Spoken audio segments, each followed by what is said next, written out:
Continuing on with our detailing of Excalibur, my eye jumps right to the runes now because the shadows are actually pointing out this glaring lack of perspective.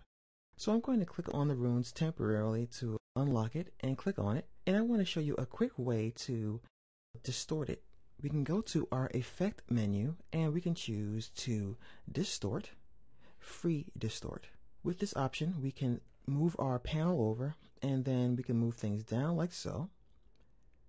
And we can do the same thing in this corner and click OK to change the perspective amount in whatever we have in our layer.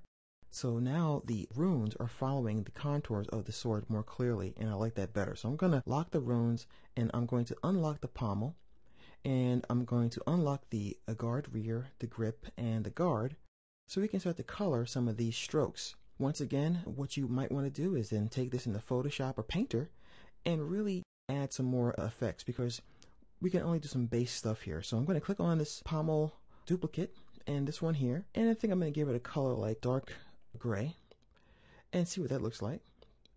And actually I want to color the stroke, not the fill. I want to make sure we color the stroke. So hit X on the keyboard and select a nice dark color, and that brings a lot more richness to those two pieces of the geometry. And I'm going to do the same thing for these guys here. A nice darker color so we can more clearly see the shading. Oh, that looks great. And last but not least, we'll do it to this one here. And I'm going to give this guy a different color. Something kind of like magical, like a light blue or a blue color, so that this looks like it belongs in a fantasy setting.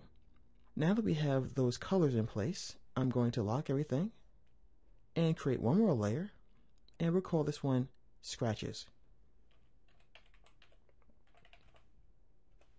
What we're going to do on this layer is we're going to create some nicks, and we can easily create those by just taking our pen tool or the line tool, and with a nice gray color we can just draw out a couple of lines like this, and you'll start to see that the nicks show up in the darker areas. Have a couple of crisscross like that,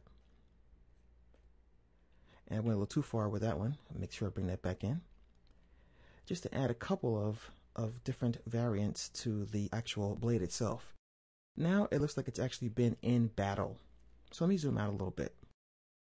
So we started off with some very, very basic shapes, some paths, and we extruded them, we revolved them, and we created leather, we created stitching, we changed some of the colors, we gave it our own gradient as well as some scratches and runes, and all within Illustrator we created our own copy of Excalibur. What you can do now is take this to your favorite painting application and then apply some metal textures to it, or just continue to play with it in Illustrator and use more layers to add more detail. I hope you enjoy this project, and I hope you learn some techniques that you can apply to other projects in the future.